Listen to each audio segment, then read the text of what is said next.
इन्नल हम्दुलिल्लाह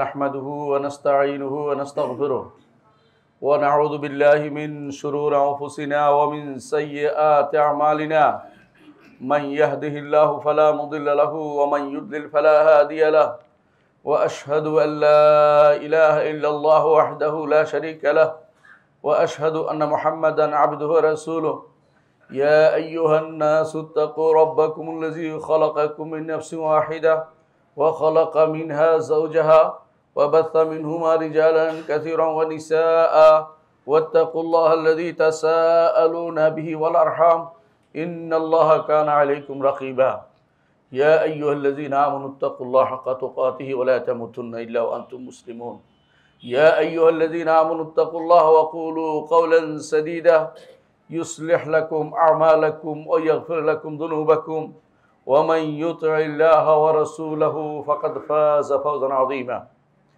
أما بعد فإن أصدق الحديث كتاب الله وخير الهدي هدي محمد صلى الله عليه وسلم وشر الأمور محدثاتها وكل محدثة بدعة وكل بدعة ضلالة وكل ضلالة في النار أيها الناس اتقوا الله فإن الله عز وجل أمركم بالتقوى والرسول صلى الله عليه وسلم كان يوصي أصحابه بالتقوى والتقوى وصية الأولين والآخرين সম্মানিত মুসলিয়ান কিরাম, আমি আমার নিজেকেও আপনাদেরকে আল্লাহ তাকওয়া দ্বারা নিজেকে সমৃদ্ধ করানো জানাচ্ছি।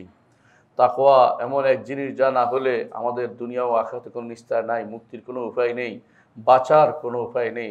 যে কোনো বিপদ থেকে বাঁচতে হলে তাকওয়া লাগবে। আল্লাহ তাআলা বলছেন, ওয়া মান ইয়াত্তাকিল্লাহ ইয়াজআল লাহু মাখরাজা ওয়া ইয়ারযুকহু মিন হাইসু লা ইয়াহতাসিব। যে কেউ তাকওয়া অবলম্বন করবে, আল্লাহ যে কোনো বিপদ থেকে তার বের হওয়ার পথ বের করে দিবেন এবং তার জন্য ধারণাতীত রিজিকের ব্যবস্থা করবেন। এই তাকওয়া লাগবেই, তাকওয়া ছাড়া পার পেতে পারবেন না। তাকওয়া হলে জান্নাতে যেতে পারবো, তাকওয়া না হলে জান্নাতেও যেতে পারবো না। তাকওয়া না হলে আল্লাহর প্রিয় হতে পারবো না, তাকওয়া হলে আল্লাহর প্রিয় হতে পারবো, তাকওয়া না হলে প্রিয় হওয়ার কোনো সুযোগ নেই। এই জন্য তাকওয়ার অধিকারী হওয়া প্রত্যেকটি ঈমানদারের উপর ফরজ। সেই তাকওয়ার বিভিন্ন স্তর আছে, আপনি সর্বোচ্চ স্তরে যাওয়ার চেষ্টা করবেন, মহসিন হওয়ার চেষ্টা করবেন, না হয় মুমিন হওয়ার চেষ্টা করবেন।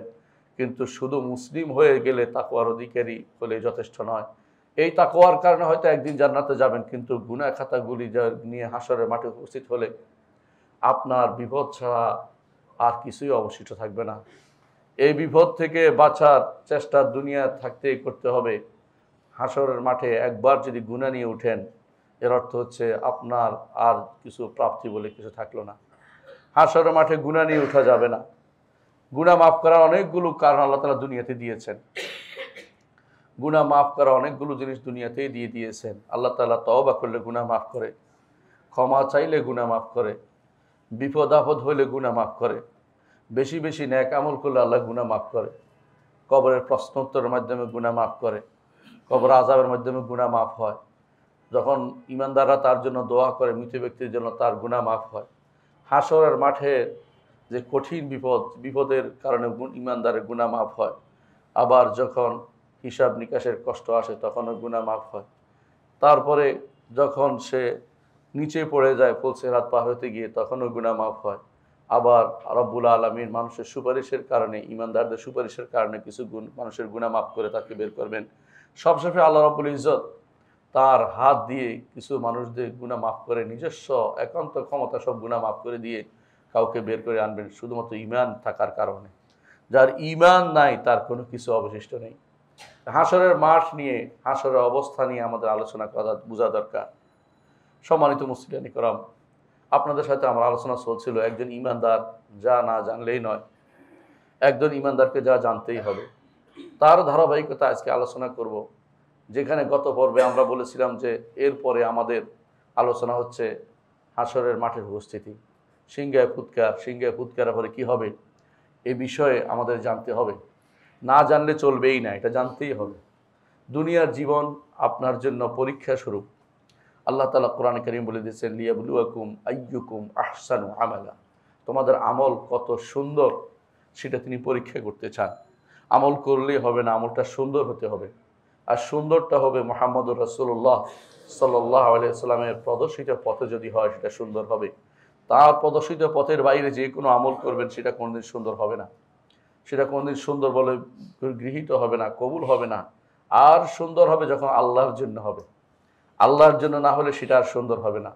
ন্যাক আমল করবেন দুনিয়ার কারো দেখানোর জন্য, বোঝানোর জন্য, জানানোর জন্য, আপনার আমল আল্লাহর দরবার কবুল হবে না, সেটা কোনোদিন সুন্দর বলে বিবেচিত হবে না। সুন্দর হতে হলে দুইটা লাগবেই, লিয়াবলুয়াকুম আইয়ুকুম আহসানু আমালা। হাসরের মাঠ এত কাছে যে আপনি চিন্তাও করতে পারবেন না। কোরআনে কারীম আল্লাহ তাআলা এই জন্য বলছেন, কদ্দামাত লিগাদিন, আগামী দিনের জন্য তুমি কি সংগ্রহ করেছ, সেই জন্য প্রত্যেকটি মানুষ যেন দেখে নেয়। ওয়াল তানজুর নাফসুম মা কদ্দামাত লিগাদিন, প্রত্যেকটি নফস, আপনিও আমি সবাই চিন্তা করি আগামী দিন কি হবে। আগামী দিন খুব দূরে নয়, মরার পর থেকে শুরু হবে আখিরাতের জীবন। আখিরাতের জীবন খুব দূরে মনে করার কোনো কারণ নেই। আল্লাহ তাআলা কোরআনে কারীম বলেছেন, ইন্নাহুম ইয়ারাউনাহু বাঈদান ওয়া নারাহু কারীবা, তারা এটাকে অনেক দূরের জীবন মনে করছে, আমরা তো এটাকে কাছের জীবন মনে করছি, খুব কাছেই। যেই জীবন অনেক দীর্ঘ, সেই জীবনের তুলনায় দুনিয়ার জীবন একেবারেই ক্ষণস্থায়ী। এক বিকাল এক সকাল, এক বিকাল অথবা এক সকাল। এমনকি যারা যারা বেশি বুঝে তারা সেদিন বুঝতে পারবে। কোরআনে কারীম আল্লাহ তাআলা বলছেন, ইল্লা বিস্তুম ইল্লা কালিলা, খুবই সামান্য সময় ছিলে। এমনকি সাআতাম মিন নাহার, দিনের একটা ক্ষণিক ছিলে মনে করবে যে বিশাল দিনের একটা ক্ষণিক মাত্র কাটিয়েছি। 50,000 বছরের তুলনায় 100 বছর কিছু না। 50,000 বছরের তুলনায় দুনিয়ার সামান্যতম জিনিসকে যে ব্যক্তি প্রাধান্য দিয়ে বসে আছে, সে ব্যক্তি বাল তুসিরুনাল হায়াতাদ দুনিয়া ওয়াল আখিরাতু খায়রুন ওয়া আবকা, দুনিয়ার জীবনকে প্রাধান্য দিচ্ছে, আখিরাত যে চিরস্থায়ী জীবন সেটাকে প্রাধান্য দিচ্ছে না। দুনিয়ার জীবনকে কারা প্রাধান্য দেয়? যারাই দুনিয়া অর্জনের জন্য ব্যস্ত হয়ে পড়ছে, আল্লাহর দিন থেকে দূরে সরে যাচ্ছে, কোরআন এবং সুন্নাহ পড়ছে না, জানছে না, আমল করছে না, তারা দুনিয়ার জীবনকে প্রাধান্য দিচ্ছে। দুনিয়ার জীবনকে প্রাধান্য দেওয়া যাবে না। আল্লাহ তাআলা এই জিনিসটা সূরা ইব্রাহিম ও মূসার মধ্যে বলেছেন। একই তথ্য তিনি ইব্রাহিমের সহিফার মধ্যে দিয়েছেন, মূসার সহিফার মধ্যে দিয়েছেন। একই তথ্য তিনি কোরআনে কারীমে আমাদেরকেও দিয়েছেন যে তুসিরুনাল হায়াতাদ দুনিয়া, দুনিয়ার জীবনটাকে তোমরা প্রাধান্য দিচ্ছ, ওয়াল আখিরাতু খায়রুন ওয়া আবকা, আখিরাত হচ্ছে চিরস্থায়ী। প্রতিটি কাজে চিন্তা করবেন যে এটা আখিরাতমুখী করা যায় কিনা। যেই কোনো কাজকে আখিরাতমুখী করে ফেলুন। যেই কোনো কাজকে, যদি আপনি কোনো জায়গা কিনেন তাও আখিরাতমুখী করার চিন্তা করুন, যদি জমি কিনেন তাও আখিরাত চিন্তা করুন, যা কিছু করেন আখিরাতমুখী করার চিন্তা করুন, যেটা আখিরাতের কাজে লাগে কিনা। আখিরাতের কাজে না লাগলে সেটা দুনিয়াতে বৃথাই যাবে। মুহাম্মদুর রাসূলুল্লাহ সাল্লাল্লাহু আলাইহি ওয়াসাল্লাম বলেছেন, ঈমানদার সব কিছুতে সওয়াব পায়, শুধুমাত্র বিল্ডিং বানালে সওয়াব পায় না। বিল্ডিং বানালে সওয়াব পায়, এটা সহিহ হাদিস। কারণ বিল্ডিংগুলো রেখে যেতে হয়, কিন্তু বিল্ডিংগুলো যদি দিনের জন্য হয় তাহলে সেটাও সওয়াব পায়। অর্থাৎ নিজের ঘর বাড়ি বড় করে বানাইলে সওয়াবের কিছু হয় না, বিশাল করে বিল্ডিং বানাইলে। কারণ দুনিয়ার জীবন তো ক্ষণস্থায়ী হিসেবে নিতে হবে তাকে। বিশাল বিশাল বিল্ডিং অট্টালিকা বানাইছেন, আপনার এই প্লট কিনেছেন, ওইটা কিনেছেন, এগুলি কিন্তু দুনিয়ার জীবন হিসেবে থেকে যাবে। কিছুক্ষণ আগে যা ঘটে গেল, আপনি কিছুক্ষণ পরে সেটার অবস্থা বুঝতে পারতেন। এখানে দাঁড়িয়ে খুতবা দেওয়ার অবস্থা আমাদের ছিল না, এরকম অবস্থা হতে পারত। কোনো কোনো দেশ এরকম এলাকার পর এলাকা ধ্বংস হয়ে গেছে। আমরা দুনিয়াটাকে অনেক বড় মনে করে বসে আছি এবং আখিরাতকে ভুলে গেছি। আখিরাতকে ভুলে গেছি এবং আল্লাহকে ভুলে গেছি। আখিরাতকে যারা ভুলে যায় তার পরিণতি কখনো ভালো হয় না। কারণ যেতেই হবে যেখানে, সেখানে যাওয়ার জন্য আগে থেকে প্রস্তুতি নেওয়া হচ্ছে বুদ্ধিমানের কাজ।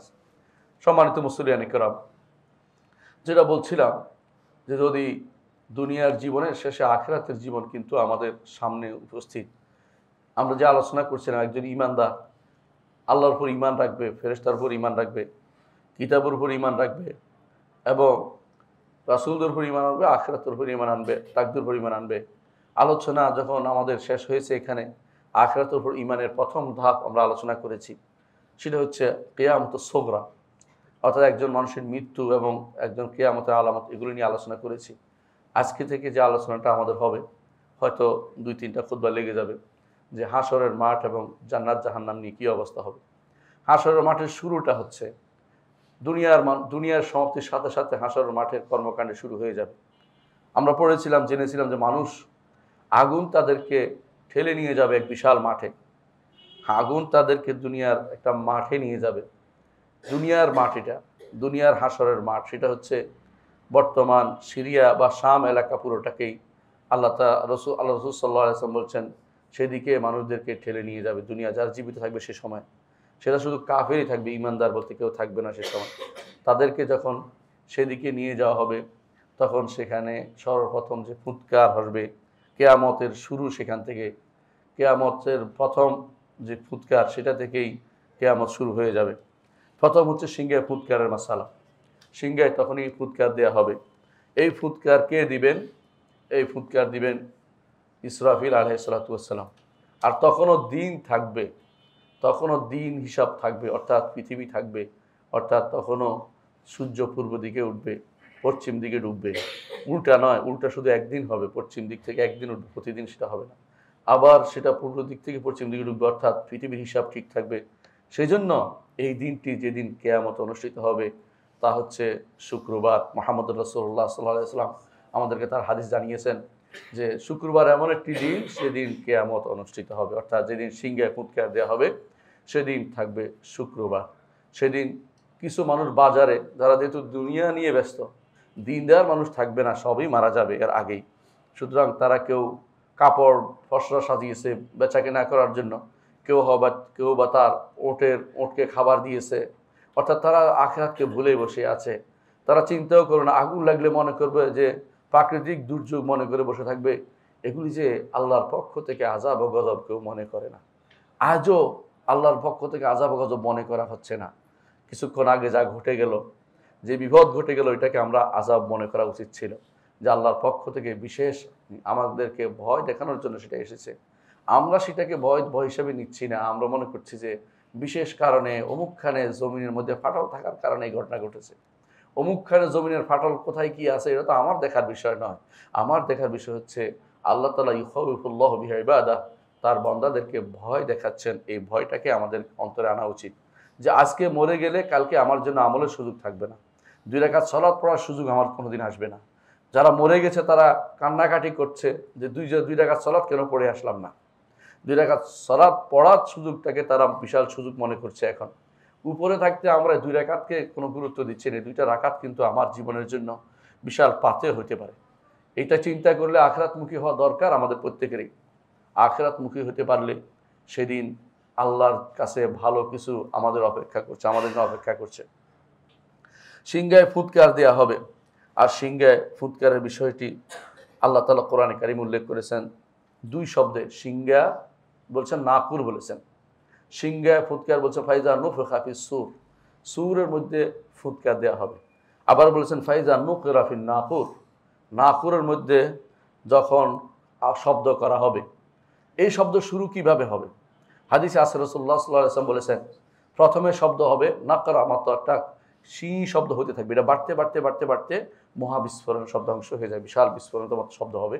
অর্থাৎ প্রথম শুরু হবে ভয়ের মতো শব্দ হতে থাকবে, ভয়ের মতো শব্দ হতে থাকবে। এরকম ভয়ের মতো শব্দ হতে হতে এটা বিশাল নিনাদের আকার ধারণ করে বড় শব্দ, যার মাধ্যমে পৃথিবীর সব কিছু ধ্বংস হয়ে যাবে। এটাই হচ্ছে নাফখা বিস-সূর। এটার এই যে আওয়াজটা হবে, আওয়াজটাকে কোরআনে কারিমে 4টি নামে অভিহিত করা হয়েছে।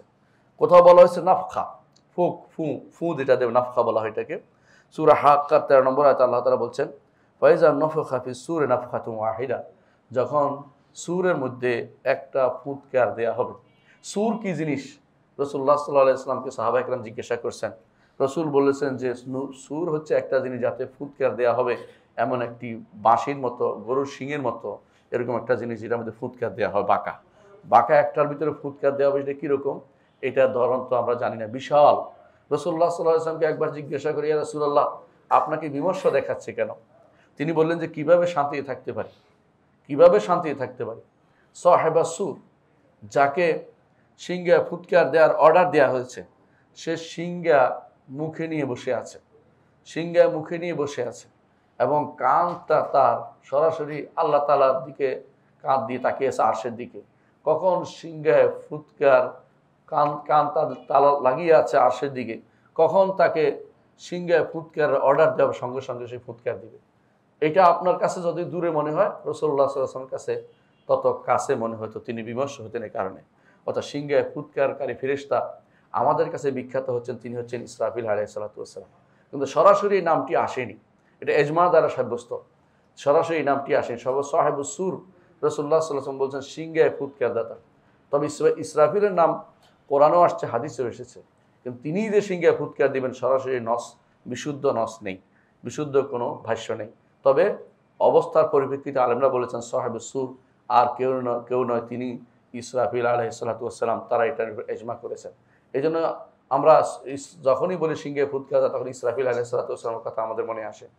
ইসরাফিল আলাইহিসসালাম যদি সিংহে ফুৎকার দেন তাহলে কোনো দূরের বিষয় না, কারণ তিনি একজন যিনি আরশ বহনকারী ফেরেশতাদের একজন, আরশ বহনকারী ফেরেশতাদের একজন হচ্ছেন ইসরাফিল আলাইহিসসালাম, এবং সবচেয়ে কাছের আল্লাহ তাআলা যিনি আরশের উপরে আর আরশের সবচেয়ে কাছের ফেরেশতা হচ্ছেন একজন, তিনি হচ্ছেন ইসরাফিল আলাইহিসসালাম।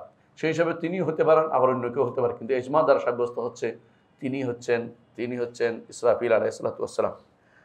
তিনি কয়টি ফুৎকার দিবেন আমরা জানি। ফুৎকারের বিষয়টি আমাদের অনেকে 3টি ফুৎকার বলে বিশ্বাস করে থাকেন, কিন্তু বিশুদ্ধ হচ্ছে যে ফুৎকার হচ্ছে 2টি হবে। একটি হচ্ছে ধ্বংসের, আরেকটি হচ্ছে পুনর্নির্মাণের, পুনরুত্থানের। ধ্বংসের ফুৎকারটি শুরু হবে সরকাদি, অর্থাৎ মানুষ ফাফাজিয়া, ভয় ভীতিপ্রাপ্ত হবে, ভীত হতে হতে এক সময় তারা মারা পড়বে। এই জন্য দুইটাকে একসাথ করে বলতে হবে, যেটা ফাজা এটা শক, নাফকাতুল ফাজা, ভীতির যে ফোঁক সেটাই হচ্ছে মৃত্যুর ফোঁক। এই দুইটাই শুরু হবে ভীতি দিয়ে, শেষ হবে মৃত্যু দিয়ে। আর দ্বিতীয় যে ফুৎকার হবে সেটা হচ্ছে মানুষ হাসরের মাঠে ওঠার জন্য আল্লাহ তাআলার পক্ষ থেকে নির্দেশপ্রাপ্ত হয়ে তখন যে ফুৎকার দেওয়া হবে সেই ফুৎকারটি হচ্ছে নফখাতুল বাস বা পুনরুত্থানের যে ফুঁক, সেটা পুনরুত্থানের ফুৎকার। সুতরাং আমরা কোরআনে কারীম থেকে কিছু দলিল পেশ করব যে এই 2 রকমের ফুৎকার কোরআনে কারীমে এসেছে। যেখানে এসেছে ফাজা এবং বাস, অর্থাৎ ফাজা এবং শক, ভয় এবং মৃত্যুর যে ফুৎকারের কথা কোরআনে কারীমে এসেছে তার কয়েকটি আয়াত। সূরা নামলের 87 নম্বর আয়াত আল্লাহ তাআলা বলছেন, ওয়ায়াউমা ইউনফাখু ফিস-সূরি, যেদিন সিংহায় ফুৎকার দেয়া হবে, ফাফাজিআ মান ফিস সামাওয়াতি ওয়া মান ফিল আরদি, সেদিন আসমান এবং জমিনে যারা আছে তারা সব ভীত সন্ত্রস্ত হবে, ইল্লা মান শাআল্লাহ, আল্লাহ যাদেরকে চাইবেন তারা ব্যতীত, ওয়া কুল্লুন আতাউহু দাখিরিন, প্রত্যেকেই আসবে আল্লাহর কাছে, তখন প্রত্যেকেই নিজে দিনহীন হয়ে আল্লাহর সামনে উপস্থিত হবে, অর্থাৎ আল্লাহর কাছে আসবে। এই ফুৎকারটা হচ্ছে ফাজা অর্থ ভয়ের। কোরআন কারীমের রীতি হচ্ছে একটা, শুরু করেন নাফখাতুল ফাজা দিয়ে আর শেষ করেন নাফখাতুল বাস দিয়ে, যেন এটা একই সূত্রে গঠিত, বোঝাতে হল মানুষের কোনো কর্ম সেখানে নেই, আর মানুষের কাজ শেষ। এটা কি আল্লাহ তাআলা যখন সিংহায় ফুৎকার দেবেন, প্রথম এই সিংহায় ফুৎকার দেওয়ার অর্ডার দিবেন, সেই ফুৎকার থেকে শুরু করে দ্বিতীয় ফুৎকার পর্যন্ত এই পুরোটাকে আল্লাহ তাআলা বেশিরভাগ সময় একই আয়াতের প্রথমে এবং শেষে উল্লেখ করে থাকেন। এখানেও সেই শুরুতে যে সিংহায় ফুৎকার দেওয়া বলা হয়েছে সেটা হচ্ছে ভীতির ফুৎকার, যে সিংহায় ফুৎকার দিলে মানুষের ভিতরে ভয় আসবে, আর ধীরে ধীরে এই ভয় তার মৃত্যুর কারণ হবে, ধীরে ধীরে সব মারা যাবে, সমস্ত পৃথিবীর কেউ আর অবশিষ্ট থাকবে না। এটা হচ্ছে প্রথম ফুৎকার। এরপর আল্লাহ তাআলা বলছেন আরেকটা আয়াতে, সূরা জুমার 68 নম্বর আয়াতে আল্লাহ তাআলা বলছেন, ওয়ানুফিখা ফিস-সূর, আর সিংহায় ফুৎকার দেওয়া হবে, ফাসাইকা মান ফিস সামাওয়াতি ওয়া মান ফিল আরদি ইল্লা মান শাআল্লাহ, আসমান এবং জমিনে যারা আছে তারা সব মারা পড়বে, আল্লাহ যাদেরকে চাইবেন তারা ব্যতীত। ওয়ানুফিখা ফীহি উখরা, আর দ্বিতীয়বার সেখানে ফুৎকার দেওয়া হবে, ফাইদা হুম কিয়ামুন ইয়ানজুরুন, দ্বিতীয় ফুৎকারের পরে মানুষ আল্লাহর সামনে দাঁড়ায় থাকবে। অর্থাৎ প্রথমটা দিয়ে দ্বিতীয়টা পর্যন্ত একসাথে উল্লেখ করা হয়েছে। আবার সূরা সাদের 15 নম্বর আয়াতে আল্লাহ তাআলা বলছেন, ওমা ইয়ানজুরু হাউলা ইল্লা সাইহাতান ওয়াহিদাতাম মা লাহা মিন ফাওয়াক, তারা তো শুধুমাত্র অপেক্ষা করছে যে একটি চিৎকারের, এই চিৎকার হচ্ছে সাইহা, অর্থাৎ এই চিৎকার হচ্ছে সাইহা বলে আরবিতে, আর আমরা বলি এটাকে নুফখ ফিস-সূর, অর্থাৎ সিংহায় ফুৎকার, একটি ফুৎকার দিলে একটু দেরি হবে না। ফাওয়াক অর্থ হচ্ছে দুধ দোহাইতে যতটুকু সময় লাগে, একটা দুধের বড়টা টান দিলে দুধ দোহাইয়ের সময় আরেকটা টান দেওয়ার সময় পর্যন্ত এত অল্প সময়, সাধারণত যারা খুবই অভিজ্ঞ দুধ দোহাইতে তারা দ্রুত দুধ দোহাইতে পারে, এত সময় তারা পাবে না। মা লাহা মিন ফাওয়াক, একটুকু সময় পাবে না, এর মধ্যে সব কিছু ধ্বংস হয়ে যাবে। কোরআন কারীম অন্যত আল্লাহ তাআলা সূরা নাজিআতের 6 নম্বর আয়াতে বলছেন, ইয়াউমা তারজুফুর রাজিফা, যেদিন প্রকম্পনকারীর মাধ্যমে সব কিছু প্রকম্পিত হয়ে যাবে, সেটা হচ্ছে সিংহায় ফুৎকারের মাধ্যমে সব কিছু ধ্বংস হয়ে যাবে। কেউ এটার অর্থ করেছেন ভূমিকম্পের কথা, সেটাও আমরা জানি, কিন্তু আমরা এখানে অর্থ করছি আখিরাতের, কারণ এরপর আয়াতে বলা হচ্ছে তার তারদুফুহা তার ইয়াউমা তারজুফু রাজিফা তাতবাউহা রাদিফা, এরপরে আসবে রাদিফা, অর্থাৎ পরবর্তী যেটা আসা সেটা আসবে, সেটা হচ্ছে দ্বিতীয় ফুৎকার, সেটার সাথে জড়িত রয়েছে। এগুলি দ্বারা প্রথম ফুৎকারের কথা আলোচনা হয়েছে, কিন্তু সাথে সাথে দ্বিতীয় ফুৎকার পর্যন্ত আলোচনা কন্টিনিউয়াস আলোচনা করে চলে গেছে আল্লাহ তাআলা। কিছু আয়াত আল্লাহ তাআলা উল্লেখ করেছেন, শুধু দ্বিতীয় ফুৎকারের কথা উল্লেখ করেছেন। এই আয়াতগুলো সবচেয়ে বেশি, কারণ প্রথম ফুৎকারের মধ্যে ধ্বংস, দ্বিতীয় ফুৎকারের পরে বিশাল, শুধু শেষ নয়, সেখানে সব কিছু আবার উপস্থিত হবে।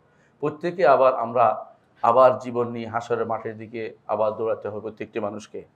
কেউ পালাতে পারবে না, কেউ বাকি থাকবে না, সবাই সেখানে উপস্থিত হবে। সূরা সাফফাতের 19 নম্বর আয়াতে আল্লাহ তাআলা বলছেন, ফাইন্নামা হিয়া যাজরাতুন ওয়াহিদা ফাইযা হুম ইয়ানজুরুন, শুধুমাত্র একটি ধমক, এই ধমকের সাথে সাথে সেখানে তারা উপস্থিত হয়ে যাবে। অর্থাৎ সেই ধমকটা কি? সেই ধমকটা হচ্ছে সিংহের ফুৎকার। দ্বিতীয় ফুৎকার এখানে জাজরা বলা হচ্ছে, ধমকির মতো বলা হচ্ছে, যেন এমন একটা ধমক দিয়েছে যে কেউ আর এখানে উপস্থিত নাই। সেই ধমক ফুর মাধ্যমে হয়েছে, কথার মাধ্যমে নয়। আর দ্বিতীয় আরেকটি আয়াতে আল্লাহ তাআলা বলছেন, সূরা কাহফের 99 নম্বর আয়াতে আল্লাহ তাআলা বলছেন, ওয়া তারাকনা বা'দাহুম ইয়ামুজু ফি বা'দ ওয়া নুফিখা ফিস-সূরি ফাজামা'নাহুম জামআ। ওয়া তারাকনা বা'দাহুম ইয়ামুজু ফি বা'দ, অর্থাৎ যাদেরকে বলা হয় ইয়াজুজ মাজুজ, এরা একে অপরের উপরে চড়াও হতে থাকবে, মানুষের উপরে হানাহানি করতে থাকবে। এরপর আল্লাহ তাআলা বলছেন নুফিখা ফিস-সূর, আর এর মধ্যে সিংহে ফুৎকার দেওয়া হবে, সবাই আমার কাছে এখন উপস্থিত হয়ে যাবে। অর্থাৎ সিংহে ফুৎকার দ্বিতীয়টাকে উল্লেখ করার উদ্দেশ্য, দ্বিতীয় সিংহে ফুৎকারের সাথে সাথে আল্লাহর সামনে প্রত্যেকটি মানুষকে উপনীত হতে হবে। সূরা ইয়াসিনের 51 নম্বর আয়াতে আল্লাহ তাআলা বলছেন, ওয়া নুফিখা ফিস-সূর ফাইযা হুম মিনাল আজদাসি ইলা রাব্বিহিম ইয়ানসিলুন, আর সিংহে ফুৎকার দেওয়া হবে, তখন দেখবেন যে আচানক আশ্চর্যের বিষয় হচ্ছে, কবর থেকে প্রতিটি মানুষ দ্রুত বেগে উপস্থিত হচ্ছে হাসরের মাঠে। কিভাবে সেটা হবে আপনার বোঝার দরকার নেই, কেউ বাকি থাকবে না। মনে হয় যেন কাআন্নাহুম ইলা নুসুবিন ইউফিদুন, মনে হয় যেন কোনো একটা নুসুব, আল্লাহ তাআলা বলছেন নুসুব অর্থ নির্ধারিত একটা মানুষ যেভাবে লক্ষ্য বস্তুর দিকে দৌড়ায়, যেমন অমুকখানে আগে যে যাবে তাকে পুরস্কার দেওয়া হবে, এই কথা বলে যখন প্রতিযোগিতা করা হয়, ওই জায়গা, যে জায়গায় আগে যেতে পারে ওই জায়গার নাম হচ্ছে নুসুব। নির্ধারিত একটা জায়গা যেটা যাইলে পুরস্কার পাবে বা সেখানে আগে যেতে হবে। মানুষ যেন ওইভাবে তারা দ্রুত সেখানে উপস্থিত হাসরের মাঠে, যেন তারা কোন নির্ধারিত বস্তু প্রতিযোগিতার জায়গায় তারা উপস্থিত হয়ে যাচ্ছে। কাআন্নাহুম ইলা নুসুবিন ইউফিদুন, এখানে বলছে ইয়ানসিলুন, দ্রুত যাওয়া, দ্রুত সেখানে উপস্থিত হইতে হাসরের মাঠে। সূরা ইয়াসিনের 53 নম্বরে আল্লাহ তাআলা বলছেন, ইনকানাতিল্লা সাইহাতান ওয়াহিদা, একটি চিৎকার মতো হবে, চিৎকারের শব্দ হবে, ফাইযা হুম জামিউল লাদাইনা মুহদারুন, সবাই আমার কাছে সবাই উপস্থিত হতে হবে। কোরআন কারীমে সূরা নাবার মধ্যে আল্লাহ তাআলা বলছেন, ইয়াউমা ইউনফাখু ফিস-সূরি ফাতাতুনা আফওয়াজা, যেদিন সিংহে ফুৎকার দেওয়া হবে সেদিন তোমরা দলে দলে হাসরের মাঠে উপস্থিত হয়ে যাবে। দলে দলে মানে কি? দল হওয়ার দরকার নেই, প্রত্যেকেই সেখানে উপস্থিত হয়ে যাবে, অর্থাৎ কেউ বাদ পড়বে না, প্রত্যেকেই সেখানে উপস্থিত হয়ে যাবে। ইয়াউমা ইউনফাখু ফিস-সূরি, আর একটা সূরা তাহার 102 নম্বর আয়াতে আল্লাহ তাআলা বলছেন, ইয়াউমা ইউনফাখু ফিস-সূর, যেদিন সিংহে ফুৎকার দেওয়া হবে, ওয়া নাহশুরুল মুজরিমিনা ইয়াউমাইযিন যুরকা, আর হাসর করব আমরা অপরাধীদেরকে সেদিন যুরকা, নীলাভ হয়ে, অর্থাৎ তারা অপরাধীরা ভয়ে নীলাভ হয়ে হাসরের মাঠে উপস্থিত হবে, ভয়ে ভীত হয়ে সন্ত্রস্ত হয়ে সেদিন হাসরের মাঠে তারা হাজির হবে। সূরা মুমিনুর 101 নম্বর আয়াতে আল্লাহ তাআলা বলছেন, ফাইযা নুফিখা ফিস-সূরি ফালা আনসাবা বাইনাহুম ইয়াউমাইযিন ওয়ালা ইয়াতাসাআলুন, সিংহায় যখন ফুৎকার দেওয়া হবে কোনো বংশ পরিচয় সেখানে আর থাকবে না, কোনো বংশ পরিচয় সেখানে থাকবে না। ইয়াউমাইযিন ওয়ালা ইয়াতাসাআলুন, একে অপরকে কোনো প্রশ্ন করবে না। আল্লাহ তাআলা কোরআনে কারীমে অন্য আয়াতে বলেছেন, ফালা তাসমাউ ইল্লা হামসা, শুধুমাত্র ক্ষীণ কোনো শব্দ তার মন থেকে বের হবে ভয়ে, কিন্তু কেউ কোনো কথা বলার সামর্থ্য থাকবে না। এত ভয়ে তারা সেখানে হাসরের মাঠে উপস্থিত হতে হবে, প্রত্যেকটি মানুষকে সেভাবে হাসরের মাঠে উপস্থিত হতে হবে। সূরা কফের 20 নম্বর আয়াতে আল্লাহ তাআলা বলছেন, ওয়া নুফিখা ফিস-সূর, আর সিংহে ফুৎকার দেওয়া হবে, যালিকা ইয়াউমুল ওয়াঈদ, এ হচ্ছে প্রতীক্ষিত দিনটি। এই যেদিন সিংহে ফুৎকার হবে সেদিনের প্রতীক্ষা ওয়াদা দেওয়া হয়েছে তাদেরকে, ওয়াদা দেওয়ার সেই দিনে তারা সেখানে উপস্থিত হয়ে যাবে। সূরা কফের 42 নম্বর আয়াতে আল্লাহ তাআলা বলছেন, ইয়াউমা ইয়াসমাউনা সাইহাতা বিল হক যালিকা ইয়াউমুল খুরুজ, যেদিন তারা শুনতে পাবে, ইয়াউমা ইয়াসমাউনা সাইহাতা, চিৎকার শুনতে পাবে। চিৎকার মানে সেটা হচ্ছে সিংহে ফুৎকার দ্বিতীয়টি, যথাযথভাবে সেটা সংগঠিত হবে। সেদিন মানুষ বেরিয়ে হাসরের মাঠে আল্লাহর সামনে উপস্থিত হবে। সূরা হাক্কার 13 নম্বরে আল্লাহ তাআলা বলছেন, ফাইজা নুফিখা ফিস সূরি নাফখাতুন ওয়াহিদা, যখন সিংহায় ফুৎকার দেওয়া হবে একটি ফুৎকার, তখন কি অবস্থা হবে সেটা সবাই হাশরের মাঠে উপস্থিত হবে। সেই সময় হাশরের মাঠ সবাইকে উপস্থিত হবে, অর্থাৎ সিংহার মাধ্যমে যে ফুৎকার দেওয়া হবে সেই ফুৎকারে আমরা সবাই আল্লাহর সামনে উপনীত হব। এমন এক মাঠ, যে মাঠের বর্ণনা আমি সামনে দিব, আগামী খুতবায় দেব ইনশাআল্লাহ। কিন্তু সেখানে উপস্থিত হব, কেউ বাদ পড়বে না, কোনো মানুষ বাদ পড়বে না, কেউ বাদ যাবে না, সবাইকে সেখানে উপস্থিত করা হবে। কোনো আয়াতে আল্লাহ তাআলা উল্লেখ করেছেন যে সূরা সাবার 51 থেকে 54 নম্বর আয়াতে, যে এরা তো অপেক্ষা, বলে তারা যদি আপনি দেখতেন এই দৃশ্য, রাসূলুল্লাহ সাল্লাল্লাহু আলাইহি ওয়াসাল্লামকে আল্লাহ তাআলা উদ্দেশ্য করে বলছেন, যখন ভীত সন্ত্রস্ত হবে, শুরু হবে ভীতি দিয়া যে দুনিয়ার, তারপরে ফালা ফাউত, কেউ পালাইতে পারবে না, ওয়া উখিযু মিন মাকানিন করিব, তাদেরকে সেখান থেকে পাকড়াও করে নিয়ে আসা হবে। তারা তখন বলবে ঈমান আনলাম, ঈমান আনলাম, কিন্তু আন্না লাহুমুত তানাউশু মিন মাকানিন বাঈদ, এত দূর থেকে ঈমান তো আর গ্রহণ করা হবে না। ওয়াকাদ কাফারু মিন ক্বাবলু, আগেই তো কুফরি করেছে। ওয়া ইয়াকযিফুনা বিল গায়বি মিন মাকানিন বাঈদ, তারা মিথ্যা কথা বলতো, এবং তাদের মধ্যে, এবং তারা যা ইচ্ছা করেছে জান্নাত পেয়ে যাবে, তার মধ্যে বাধা হয়ে দাঁড়াবে, আগেও তারা সন্দেহের মধ্যে ছিল। এইটা সূরা সাবার মধ্যে আল্লাহ তাআলা উল্লেখ করেছেন। আবার আল্লাহ তাআলা বলছেন, এটাকে আরেক নাম দিয়েছেন নুকুর, যে কেউ চায় না এরকম অবস্থা, এটা হচ্ছে ধ্বংস এবং আবার পুনরুত্থান। ইয়াউমা ইয়াদুর দাঈ ইলা শাইইন নুকুর, যেদিন দাঈ আহ্বানকারী হচ্ছে ইসরাফিল, অথবা যে ফেরেশতাতে সিংহে ফুৎকার দিবে তিনি, যেদিন ডাকবে তাদেরকে, যে ওই যেটা তোমরা পছন্দ করছো না, কারণ তারা জীবিত যারা থাকবে তারা সবই হবে কাফের, এই জন্য তারা পছন্দ যেটা করবে না সেটাই সেটাতেই তাদেরকে আহ্বান জানানো হবে। সেদিন ধ্বংস হবে, আবার সেটা হতে পারে যে সে হাশরের মাঠে উপস্থিত হওয়ার জন্য বলা হয়েছে। সূরা আনআমের 73 নম্বর আয়াতে আল্লাহ তাআলা বলছেন, লাহুল মুলকু, রাজত্ব একমাত্র আল্লাহর, ইয়াউমা ইউনফাখু ফিস-সূর, যেদিন সিংহায় ফুৎকার দেওয়া হবে, আলিমুল গায়ব ওয়াশ শাহাদাতি ওয়া হুয়াল হাকীমুল খাবীর, তিনি গায়েবও জানেন, উপস্থিত তার যে কি আছে, উপস্থিত অনুপস্থিত সবই তার কাছে সমান। ওয়া হুয়াল হাকীমুল খাবীর, তিনি হাকিম, তিনি হুকুমদাতা, এবং খাবীর, সব কিছুর খবর তিনি রাখেন। কিয়ামতের মাঠে উপস্থিত হতে হবে। এতক্ষণ ছিল ধ্বংসের কথা, প্রথম ধ্বংসের কথা কোরআনে যতই কম বর্ণনা হয়েছে, কিয়ামতের মাঠের কথা ভয়াবহ রূপ কোরআন তুলে ধরেছে। আল্লাহ তাআলা কোরআনে কারীম বলছেন, ইন্না যালজালাতাস সাআতি শাইউন আযীম, কিয়ামতের ভয়াবহতা, কিয়ামতের যে কম্পন, এটা বিশাল বিষয়। ইয়াউমা তারাউনাহা তাযহালু কুল্লু মুরদিআতিন আম্মা আরদাআত, যেদিন সেই সিংহে ফুৎকার দেখতে পাবে, সেই যেদিন তারা হাশরের মাঠে উপস্থিত হওয়ার অবস্থা বুঝতে পারবে, এবং হাশরের মাঠে সেদিন ভীত ও সন্ত্রস্ত হতে থাকবে।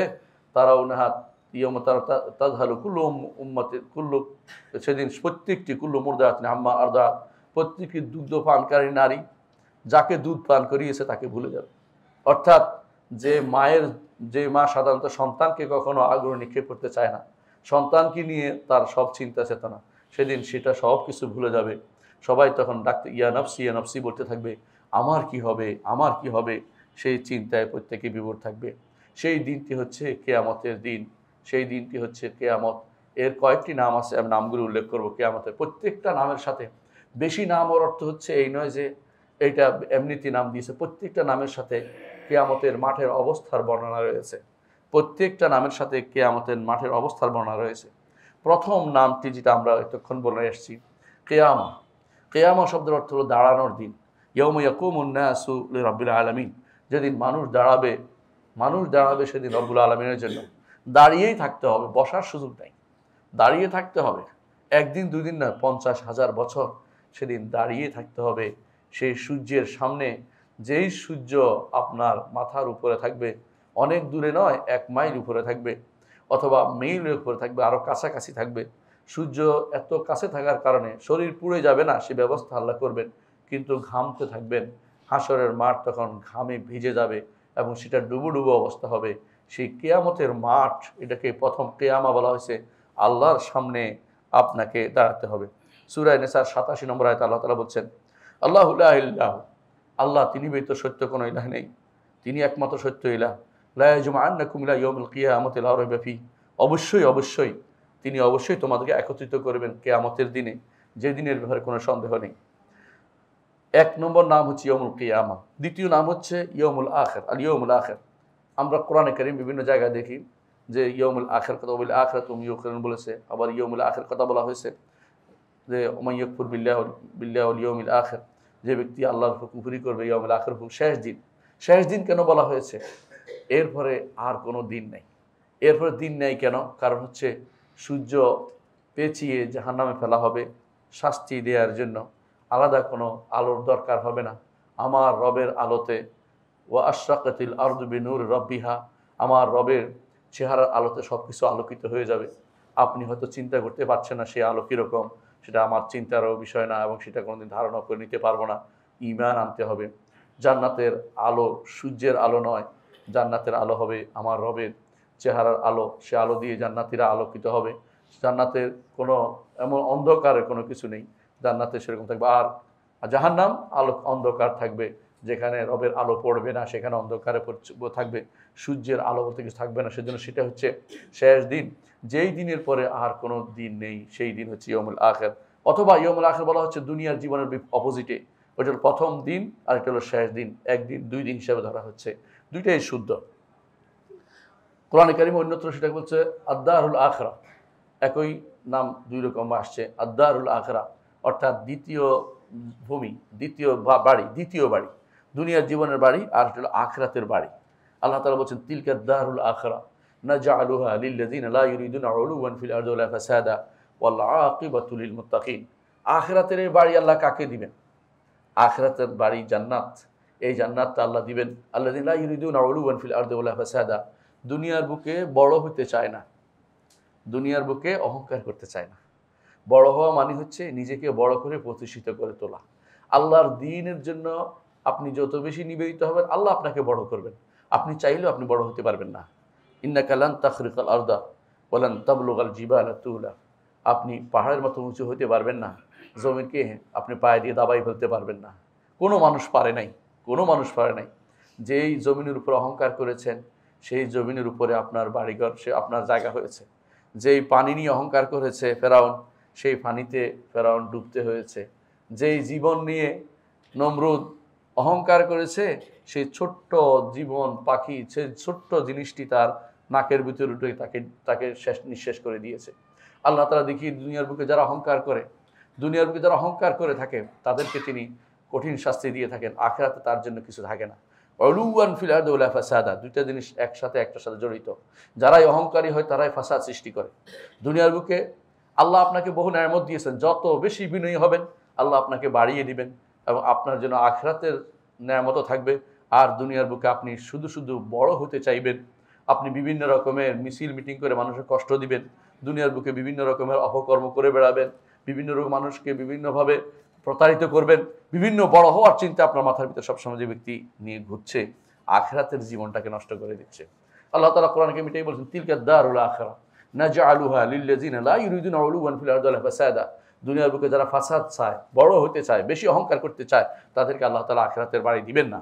আখিরাতের বাড়ি শুধু তাদেরকে দিবেন যারা দুনিয়ার বুকে আল্লাহর জন্য সব সময় এমনভাবে চলতো, ইয়ামশুনা ফিল আরদি হাওনা, যারা চলতো নিজেকে বিনয়ীভাবে চলতো, সব সময় আল্লাহ তাআলার খেয়াল করতো যে আমার চলা ফেরা উঠা বসা সব কিছু আমার রব্বুল আলামিন দেখছেন, তার দেখার বাইরে আমি কোথাও যেতে পারবো না।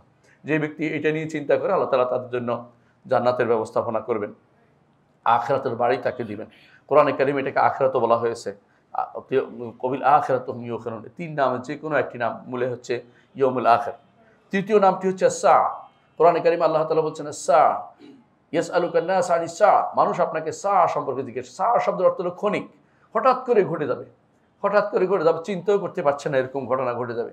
কিভাবে ঘটবে এটাকে বলা সা এই অর্থে। অথবা সেটা সেদিন মনে হবে দুনিয়ার বুকে আমি মাত্র সামান্য কিছু সময় ছিলাম, সেদিন সে সময়ের উপলব্ধি তার মধ্যে আসবে, সেই দিন আসা কোরআনে কারিমে নামকরণ করা হয়েছে। কোরআনে কারিমে এই দিনে আরেক নাম দেওয়া হয়েছে ইয়মুল বাস, পুনরুত্থানের দিন। আল্লাহ তাআলা বলছেন লাকাদ লাবিসতুম ফি কিতাবিল্লাহি ইলা ইয়াউমিল বাস, যারা সত্যিকারের ঈমানদার তারা বলবে দুনিয়ার বুকে তোমরা ইয়মুল বাস, পুনরুত্থানের জীবন পর্যন্ত তোমরা ছিলে। অর্থাৎ মরে গেছিল দুনিয়াতে, আবার মরার পরেও কবরে ছিলে, সেটাও দুনিয়া, তারপর সেটাও দুনিয়ার জীবন। সেখান থেকে আখিরাতে যখন পুনরুত্থানের জীবন উঠছ, এখন তোমাদেরকে আর ছাড় দেওয়া হবে না। যেই শাস্তির অপেক্ষা করছে, শাস্তির তোমাদের মুখোমুখি হতেই হবে। আর একটি পঞ্চম নাম হচ্ছে ইয়মুল খুরুজ, যেদিন মানুষ বের হবে। কোরআনে কারীম আল্লাহ তাআলা বলছেন ইয়াউমা ইয়াসমাউনা আস-সাইহাতা বিল হক যালিকা ইয়াউমুল খুরুজ, যেদিন সাইহা চিৎকার শুনবে বিল হক, যথাযথ চিৎকার আসবে, যালিকা ইয়াউমুল খুরুজ, সেদিন হচ্ছে বের হওয়ার দিন। এই চিৎকার হচ্ছে দ্বিতীয় ফুৎকার। দ্বিতীয় ফুৎকারে প্রত্যেকটি মানুষকে হাসরের মাঠে বেরিয়ে যেতে হবে। কোথাও আটকানোর কিছু নেই, আটকাতেও পারবে না, কেউ আটকাবেও না। এমনভাবে একত্রিত হবে যেন, এমনভাবে সেখানে বেরিয়ে যাবে যেন তারা কোনো একটি লক্ষ্য উদ্দেশ্যের দিকে ছুটে চলেছে। ষষ্ঠ নাম হচ্ছে আল কারিয়া। আল্লাহ তাআলা বলছেন আল কারিয়া ওমা আদরাকা মাল কারিয়া, আল কারিয়া মাল কারিয়া ওমা আদরাকা মাল কারিয়া। কারিয়া হচ্ছে আমরা বলি ঠক ঠক করে শব্দ করে, যেটা নিনাদ যেটাকে বলে, এটার নাম হচ্ছে শব্দ, মহাশব্দ। এই মহাশব্দর নামকরণ করেছে কারণ এই বিশাল শব্দ এত বড় বিস্ফোরণ হবে যে চিন্তা করতে পারবেন না। আজকে সেই বিস্ফোরণ আপনারা লক্ষ্য করেছেন, প্রথমে একটা বিস্ফোরণের শব্দের মতো পায়ের নিচ থেকে আসলো, পরে হয়ে গেল সেটা বিশাল আকারে। আমাদের আজকে আমরা উপলব্ধি করতে পারলাম কি অবস্থা আমাদের উপর দিয়ে গেছে। এটা তো সামান্য কিছুই না, এটা শুধুমাত্র একটা ভয় দেখানো হয়েছে আমাদেরকে। ইউখাউফুল্লাহু বিইবাদা, আল্লাহ তাআলা এর মাধ্যমে তার বান্দাদেরকে ভয় দেখান। যে প্রথম যে শব্দটা হয়েছে এতেই কাঁপা আরম্ভ হয়েছে, অনেকের ভাত হওয়া, অনেকেই কাঁপতে আরম্ভ করেছে যে এটা কি হলো। এরপরে আরো বড়টা শুরু হয়ে গেছে। যদি 5 মিনিট হইতো অথবা 2 মিনিট হইতো, 2 মিনিট হলে পৃথিবীর কি অবস্থা হতো বুঝতে পারতেন। এখনই এই এলাকার কি অবস্থা, অনেকের বাড়িঘর ভেঙে গেছে, সেটাও আপনারা বুঝতে পারছেন। সেটা হচ্ছে কারিয়া বলা হয়, যে মহানিনাদ বা মহাশব্দ। তারপর আল্লাহ তাআলা বলছেন ইয়াউমুল ফাসলি, সেদিন ফাসল, ইয়াউমুল ফাসল অর্থাৎ সেদিন ভাগ করে দেয়া, আলাদা করে দেওয়ার দিন। ইমানদারকে আলাদা করে দেওয়া হবে, কাফেরকে আলাদা করে দেওয়া হবে। যে ব্যক্তি আল্লাহর কথা শুনেছে তাকে আলাদা করে জান্নাতে দেওয়া হবে, যেদিন আল্লাহর কথা শুনে নাই তার জন্য জাহান্নামকে তার জন্য বাড়িঘর হিসেবে নির্ধারণ করে দেওয়া হবে। ইয়াউমুল ফাসলি, সেদিন ইন্না ইয়াউমাল ফাসলি কানা মিকাতুহুম আজমাইন, আল্লাহ তাআলা বলছেন যে সেদিন ওয়াদা প্রত্যেকের জন্য, সে ওয়াদা রয়েছে। একটু চিন্তা করুন তো, আপনি আমি প্রত্যেকে কিন্তু সেই অবস্থার সম্মুখীন হব। আসলে কি এমন কোনো পাথেয় আছে? পার হওয়ার মতো কিছু নাই, শুধু তওবা ইস্তেগফার ছাড়া। প্রত্যেকে এই জন্য বেশি বেশি তওবা ইস্তেগফার করবেন। যদি একটু ভালো কাজ করি, 10টা গুনার কাজ করে বসে আছি। একটা ভালো কাজ করলে 10টা ভুল করে বসে আছি। এই ভালোটা 10টার ভিতরে হারিয়ে যাওয়ার কথা। আল্লাহর রহমত যদি না হয়, এগুলো টিকিয়ে রাখা কঠিন। আর যদি সেখানে শিরিক থাকে, কুফর থাকে, নেফাক থাকে, বেদাত থাকে, তো আপনার জীবন কিন্তু শেষ হয়ে গেছে, আপনি কিছুই পাবার নাই। এই জন্য আল্লাহর কাছে যত বেশি পারেন তওবা ইস্তেগফার করতে থাকুন। অষ্টম যে নাম ইয়াউমুদ্দিন, আপনারা বলেন মালিক ইয়াউমুদ্দিন, আপনি বলতে থাকেন ইয়াউমুদ্দিনের মালিক তিনি, বিচার দিনের মালিক। এটা হলো বিচার, যেদিন বিচার হবে সেই বিচারে মা লা ইউগাদিরু সগীরাতান ওয়ালা কাবীরাতান ইল্লা আহসাহা। সেদিন আমাদের প্রত্যেকে বলবো এমন কি হলো যে ছোট বড় কিছুই বাকি নেই, সবই তো চলে আসছে এই খাতার মধ্যে। সেদিনের বিচার কোনো কিছু, ওয়ালা ইযলিমু রাব্বুকা আহাদা, কারো উপরে তিনি জুলুম করেন না, জুলুম করবেন না। প্রত্যেকের সামান্যতম জিনিসও তিনি নিয়ে আসবেন, ছোটোখাটো যা আছে সব কিছু নিয়ে আসবেন। আতাইনা বিয়া হাসিবিন, আল্লাহ তাআলা যেগুলো নিয়ে আসবে হিসাব করবো, আল্লাহ তাআলা হিসাব করবেন। হিসাবের এই জায়গাটা একটু খেয়াল করুন আমরা প্রত্যেকে, এবং আখিরাতের কথা স্মরণ করি। নবম যে নামটি এসেছে তা হচ্ছে সাখা, চিৎকার। ফাইযা জাআতিস সাখা, আমরা বলি চিৎকারের দিন, চি করে যে কানে ধরে সেটা চিৎকারকে বলে সাখা। যেই চিৎকার সহ্য করার মতো নয়। একটা চিৎকার আছে সাধারণ শব্দ, একটা এমন চিৎকার যেটা মানুষের কানকে ফাটিয়ে ফেলে, সেই কান ফাটানো চিৎকারকে বলে সাখা। সেদিন কোরআন সাখা নামকরণ করা হয়েছে, অর্থাৎ সেটা কিয়ামতের শুরু যেটা হবে সেটাকে সাখা। আবার হচ্ছে আত-তাম্মাতুল কুবরা, পরবর্তী সূরাতে আপনি পেয়েছেন, এক সূরাতে তাম্মাতুল কুবরা, আরেক সূরাতে আসা সাখা। তাম্মাতুল কুবরা, মহা বিপদের দিন, এমন এক বিপদ, ইয়াউমা ইয়াফিরুল মারউ মিন আখিহি ওয়া উম্মিহি ওয়া আবিহি ওয়া সাহিবাতিহি ওয়া বানি, মানুষ পালিয়ে যাবে তার ভাই থেকে, তার আত্মীয় স্বজন সবাই থেকে পালিয়ে যাবে। কেউ কারোর কাছে সেদিন কোনো, প্রত্যেকে বলে আমার নিজেকে নিয়ে যথেষ্ট। একটু আগে আমি অনেক মানুষকে দেখেছি আসার সময়, অনেকেই বলছে ছেলেটা কোন দিকে বেরিয়ে গেল, কারো খবর নাই। যখনই সেই ভূমিকম্প আরম্ভ হয়েছে কেউ বেরিয়ে গেছে, কারো খবর নাই। ছেলে রেখে, ছোট বাচ্চা রেখে মা দৌড় দিয়েছে, মানে নেয়ার সময় না, নিজে বাঁচাও চিন্তা করছেন। এই সামান্য ক্ষণিকের জন্য এই অবস্থা যদি হয়, এই বিশাল সময় ভীতিপ্রদ অবস্থায় আপনি কারো কথা স্মরণ করতে পারবেন না। কেন পালাবে বুঝতেই পারছেন। সেদিন আপনার সন্তানের জন্য অনেক কিছু রেখে গেছেন, বলবে যে বাবা তোমার জন্য অনেক কিছু রেখে গেছিলাম। অথবা সন্তান বলবে যে বাবা তোমার জন্য অনেক কিছু করেছিলাম, সেদিন আমি জীবনে অনেক কিছু না করে তোমার জন্য এটা করেছি, আমাকে কিছু নেকির ব্যবস্থা করে দাও। বলবে যে না, খুঁজে পাবেন কোথায়? প্রথমত খোঁজা মুশকিল। এই বিশাল মাঠ কিন্তু শুধু বাংলাদেশের মাটি নয়, এই মাঠ বিশাল হবে।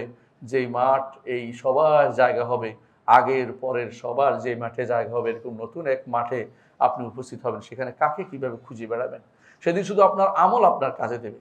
যদি আমল আমার না থাকে, সেদিন হাসরের মাঠে কিছুই কেউ আপনাকে দিবে না, কেউ দিবে না। সেই দিন তাম্মাতুল কুবরা, মহাবিপদের দিন। এই মহাবিপদের দিনের কথা স্মরণ করুন। 11তম আল্লাহ তাআলা বলছেন যে 11তম নাম হচ্ছে ইয়াউমুল হাসরা, আফসোসের দিন। আল্লাহ তাআলা বলছেন কোরআনে কারীম, ওয়া আনদিরহুম ইয়াউমাল হাসরা, হে নবী আপনি তাদেরকে ভীতি প্রদর্শন করেন আফসোসের দিন। কেন আফসোস করবে? সেদিন আফসোস করবে হাসরের মাঠে। ঈমানদারও আফসোস করবে, কাফেরও আফসোস করবে। কাফের আফসোস করবে ঈমান আনলো না কেন। ঈমানদার আফসোস করবে 2 রাকাত নামাজ বেশি পড়লাম না কেন, 2 রাকাত সালাত বেশি পড়া দরকার ছিল, কেন ইবাদত ঠিকমতো করলাম না, কেন কারো কথা শুনলাম না। এই আফসোস তার মধ্যে থাকবে। একটা সুযোগ এসেছিল কোনো দান করার, আমি দিলাম না। একটা ভালো কাজ করার সুযোগ ছিল, কেন করলাম না। অনেক সময় নিজেও আফসোস করেন দুনিয়া, তো সেখানে আর বড় ধরনের আফসোস হবে। এরকম ইয়াউমুল হাসরা, আফসোসের দিন। কোরআনে কারীম আল্লাহ তাআলা এই নাম, এই আরেকটি নাম বলছেন 12 নম্বর নাম হচ্ছে আল গাশিয়া। গাশিয়ার তো সমস্ত বিপদ, যে বিপদের কারণে আগের সব বিপদ মানুষ ভুলে যায়। সাধারণত মানুষ ছোটখাটো বিপদ নিয়ে কে কারে কি বলছে এ নিয়ে টেনশন করতে করতে রাতে ঘুমায় না। এরপর যখন বড় বিপদ এসে যায় আগেরগুলি সব ভুলে যায়। এটা হচ্ছে আল গাশিয়া, সব কিছুকে ঢেকে দিবে। দুনিয়ার সমস্ত বিপদ, দুনিয়ার সমস্ত ভয়, দুনিয়ার সমস্ত যত অভিযোগ সব ভুলে যাবে যখন আল্লাহ তাআলা সে হাসরের মাঠে উপস্থিত হওয়ার জন্য সে ফুৎকার দেওয়া হবে। সে হাসরের মাঠে ফুৎকার উপস্থিত হয়ে সব ভুলে যাবে। তখন তার মনে হবে কি হবে, এখন কি হবে, এখন কি হবে, চিন্তা জেবে থাকবে। গাশিয়া উজুহুন ইয়াওমাইযিন খাশিয়া আমিলাতুন নাসিবা তাসলা নারান হামিয়া। সেদিনের এই ভীতিপ্রদ অবস্থা আমাদের স্মরণ করা উচিত। 13 নম্বর নাম হচ্ছে ইয়াউমুল খুলুদ, চিরস্থায়ী দিন। আল্লাহ তাআলা বলেছেন উদখুলুহা বিসালাম যালিকা ইয়াউমুল খুলুদ। চিরস্থায়ী দিন অর্থ হলো এই দিনের পরে আর কোনো নতুন দিন আসবে না, আবার কোনো আমলের সুযোগ আসবে না। সেদিন শুধুমাত্র শুধু দুনিয়া যা আমল করেছে সেটাই শুধুমাত্র আমাদের জন্য ভালো বা মন্দ হিসেবে সামনে উপস্থিত হবে। সেদিন স্থায়ী হওয়ার দিন। জান্নাতীরা জান্নাতে যাবে, তাদেরকে বলা হবে ইয়া আহলাল জান্নাতি খুলুদুন ফালা মাউত, হে জান্নাতীরা স্থায়ীভাবে সেখানে থাকো, আর কোনো মৃত্যু নেই। ইয়া আহলান নার, হে জাহান্নামীরা খুলুদুন ফালা ফাউত, এখানে চিরস্থায়ী থাকো, আর কোনোদিন এখান থেকে বের হইতে পারবে না, পালাইতে পারবে না, কোনো রকম মৃত্যু তোমাদেরকে পাবে না। লা ইয়ামুতু ফিহা ওয়ালা ইয়াহইয়া, জীবিতও থাকবে না, মরেও যাবে না, অর্থাৎ মরা জীবীর মাঝখানে আর আনন্দের জীবনও তারা পাবে না, আর মৃত্যু পেয়ে আনন্দিত হতে পারবে না, মৃত্যু তাদের আসবে না। কোরআনে কারীম আল্লাহ তাআলা আরেকটি নাম 14 নম্বর নাম হচ্ছে ইয়াউমুল হিসাব, হিসাবের দিন। আর হিসাব কথাটা শুনলেই আপনার আমার অন্তরের কম্পন ধরা উচিত। হিসাব যদি নেয় কোনো মানুষের পার হওয়ার উপায় নেই। রাসূলুল্লাহ সাল্লাল্লাহু আলাইহি ওয়াসাল্লাম এটা এই জন্য বলেছেন, তিনি বলেছেন যে মান্নুকে শাহুদ দেবা, যাকে হিসাবকে পুঙ্খানুপুঙ্খ হিসাব নেওয়া হবে, আযাব ছাড়া তার কোনো গতি থাকবে না। এই জন্য সবসময় চাইবেন আল্লাহ তাআলা, আল্লাহকে হিসাবান ইয়াসীরা, আল্লাহুম্মা হাসিবনা হিসাবান ইয়াসীরা। আয়েশা রাদিয়াল্লাহু আনহা যখন বললেন আল্লাহ আমাকে হিসাব ইয়াসীর করুন, রাসূলুল্লাহ সাল্লাল্লাহু আলাইহি ওয়াসাল্লাম বললেন যে আয়েশা তুমি কি জানো হিসাব ইয়াসীর কি জিনিস, সহজ হিসাব কি জিনিস? আয়েশা রাদিয়াল্লাহু বললেন যে জানি না ইয়া রাসূলুল্লাহ। বলেন যে সহজ হিসাব হচ্ছে শুধু সামনে পেশ করে বলে চলে যাও, একটা একটা করে খুলে ধরলে উপায় নেই। কেন এটা করলে, কেন এটা করলে, এই প্রশ্নের উত্তর জিজ্ঞাসা তোমার কোনো উত্তর নেই। আমরা যা করি বেড়াই তা যদি হিসাবের ভিতরে আসে, আল্লাহ ছাড়া কেউ বাঁচানোর কোনো পথ নেই। ওবাদা আলহম মিনাল্লাহি মা লাম ইয়াকুনু ইয়াহতাসিবুন, এমন জিনিস প্রকাশ হয়ে পড়বে যেটা আপনার অন্তরে ছিল কেউ জানেনি। এটা প্রকাশ হলে কি উপায় আছে? উপায় নেই, কারো উপায় নেই। এই জন্য হিসাবের কথাটা মনে রাখবেন যে হিসাবের কারণে আল্লাহ তাআলা বলছেন ইন্নাল্লাযীনা ইয়াদুল্লুনা আন সাবিলিল্লাহি লাহুম আযাবুন শাদীদুন বিমা নাসু ইয়াওমাল হিসাব। যারা আল্লাহর পথ থেকে মানুষদেরকে দূরে সরিয়ে দেয়, আল্লাহর পথ বুঝেন, কোরআন এবং সুন্নাহ পড়তে চায়, কেউ আছে হেদায়েতের বাণী প্রচার করে, কেউ আছে বিকৃতি প্রচার করতে ঘুরে বেড়ায়। আছে, আপনি এখনই দেখবেন। একজন দেখলাম ফেসবুকে স্ট্যাটাস দিছে অমুকের বই নিয়ে যাচ্ছি বিকৃতি প্রচারের জন্য, মানে উনি যে বলছে তো এটা ভুল ধরার জন্য যাচ্ছে, কোরআন এবং সুন্নাহর বাণীকে ভুল ধরবে, এটার জন্য কেউ কেউ জীবন দিচ্ছে। আল্লাহ তাআলা বলছেন ফাসায়ুনফিকুনহা সুম্মা তাকুনু আলাইহিম হাসরাতান ইয়াওমাল কিয়ামা, অর্থ সম্পদ শরীর ব্যয় করবে, হাসরের দিন আফসোস করবে তারা। এটা হিসাবের দিন। সেদিন আল্লাহ তাআলা বলছেন যারা এই আল্লাহর পথ থেকে মানুষকে পথভ্রষ্ট করে লাহুম আযাবুন শাদীদুম বিমা নাসু ইয়াওমাল হিসাব, কঠিন শাস্তি তাদের জন্য রয়েছে, কারণ তারা হিসাবের দিনকে ভুলে গেছে। আর 15 নম্বর নাম হচ্ছে আল ওয়াকিয়া। আল্লাহ তাআলা বলছেন যা ওয়াকাতিল ওয়াকিয়া লাইসা লিওয়াকাতিহা কাযিবা খাফিদাতুর রাফিআ। ওয়াকিয়া সূরাটাই আপনারা জানেন, ওয়াকিয়া হলো ঘটনা যে ঘটবে, যেই ঘটনা মহা ঘটনা, বিশাল ঘটনা, এই ঘটনা যখন ঘটে যাবে, যা ঘটবে সেই ঘটার দিন যাতে কোনো সন্দেহ নেই, এজন্য ওয়াকিয়া বলা হয়েছে। 16 নম্বর নাম হচ্ছে ইয়াউমুল ওয়াঈদ, অর্থাৎ যেই দিনের ওয়াদা করা হয়েছে, আল্লাহ তাআলা বলছে অনুফিখা বিসসূরে যালিকা ইয়াউমুল ওয়াঈদ, সেদিন ওয়াদা করেছে, ওয়াদা আল্লাহ পূর্ণ করে দিবেন। সেদিন প্রত্যেকটি মানুষ বলবে যে হায় আমি তো এই দিন থেকে গাফিল ছিলাম। সেদিন বলবে আমি তো এই দিন থেকে গাফিল ছিলাম, কিন্তু গাফিল থেকে কোনো লাভ, সেদিন আফসোস করে কোনো কাজ হবে না। ফালা ইউস্তাতাবুন, পার করে দেওয়ার সুযোগ থাকবে না, বরং তার শাস্তি অবধারিত হয়ে যাবে। 17 নম্বর নাম হচ্ছে ইয়মুল আজিফা, খুব নিকটবর্তী দিন। আল্লাহ তাআলা বলছেন ওয়ানযিরহুম ইয়াওমাল আজিফা ইযিল কুলুবু লাদাল হানাজিরি, আর তাদেরকে ভয় প্রদর্শন করার নিকটবর্তী দিনের, যেদিন অন্তরসমূহ গাড়ের কাছে এসে যাবে, অন্তরসমূহ হানজারার কাছে এসে যাবে, আপনার গলার কাছে এসে যাবে। ভয়ে মানুষ যখন বেশি ভয় পায় তখন যেন গলা দিয়ে রু বেরিয়ে যাচ্ছে, এরকম অবস্থা হয়। সেদিনের অবস্থা হবে হাসরের মাঠের অবস্থাকে ইয়মুল আজিফা বলা হয়েছে। 18 নম্বর নাম হচ্ছে ইয়মুল জামঈ, অর্থাৎ যেদিন আল্লাহ তাআলা বলছেন যে জমা করা হবে, সমস্ত মানুষ আগের পরে সবাইকে একত্রিত করা হবে। 19 নম্বর নাম হচ্ছে আল হাক্কা, মাল হাক্কা মা আদরাকা মাল হাক্কা, অবশ্যম্ভাবী ঘটনা, হক যেটা অবশ্যই হক, সত্য সত্য অবশ্যম্ভাবী যেটা, সেটা হচ্ছে আল হাক্কা, হক করে দেখাবে, সত্য করে দেখাবে, যা যা ওয়াদা করেছিল, হাদা মা ওয়াদার রহমানু ওয়া সাদাকাল মুরসালুন, আল্লাহ তাআলা যেটা ওয়াদা করেছেন রহমান এবং রসুলরা সত্যায়ন করেছেন, সেটা সেদিন আপনার সামনে উপস্থিত হবে। 20 নম্বর হচ্ছে ইয়াউমুত তালাক, যেদিন সব কিছু মানুষ আল্লাহর সামনে একত্রিত হবে, সমস্ত মানুষ একসাথে একত্রিত হবে। আল্লাহ তাআলা বলছেন রাফিউদ দারাজাত যুল আরশে, দারাজা সমূহ যারা আল্লাহর পক্ষ থেকে ইমানদারদের দারাজায় উন্নীত করা হবে।